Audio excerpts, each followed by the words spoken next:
Hey guys, it's Anand, and today I'm going to show you the best PC you can build for $750. So let's get into it.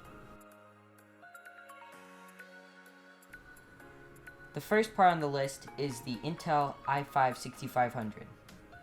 The reason I didn't go with the i7 is because it doesn't really fit into the budget, and the reason I didn't choose the 6600K is because there's no reason to overclock at this budget. You save $20 by going with the i5-6500.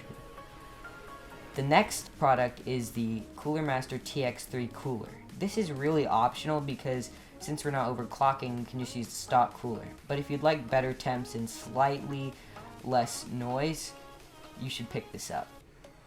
Next is the Gigabyte GA H110 MA motherboard.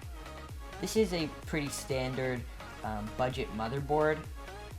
It doesn't have any special features. It just has standard USB 3, USB 2, and a pretty good build quality. The only thing that concerns me is its lack of sufficient USB ports. It only has 2 USB 3 ports and 4 USB 2 ports. Next is going to be the Kingston Fury RAM. I chose one stick of 8 gigabytes, but you can have 2 4GB sticks. The reason you'd want to go with one stick is so you have the option to expand the amount of RAM you have later in the future. But if you find something cheaper that you like, you should probably choose that. Additionally, the cheaper things are really only $3 cheaper, and Kingston is a pretty reputable source, so I just chose it because, hey, why not? For storage, I chose the SP550 480GB SSD from ADATA. It's a reasonably fast SSD, which I actually have, but it's not as quick as something like an 850 Pro, but it's definitely faster than a standard hard drive.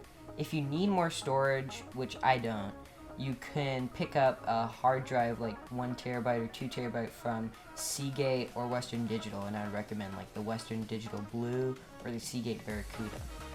Now, the main part of any gaming build is the GPU. For this, I chose the 1060.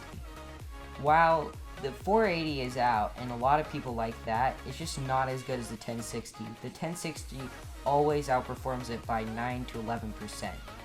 So if you can find it for around the same price, just pick it up.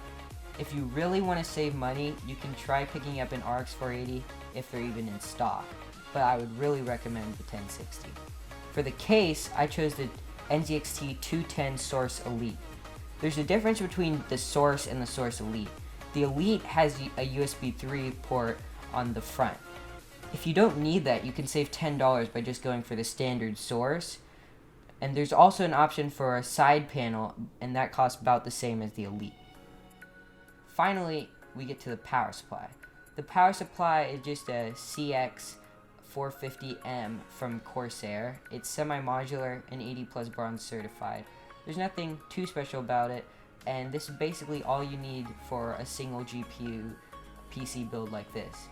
If you want to have the option to SLI or Crossfire in the future, you want to pick up something higher capacity, like maybe 600 or 700 watts.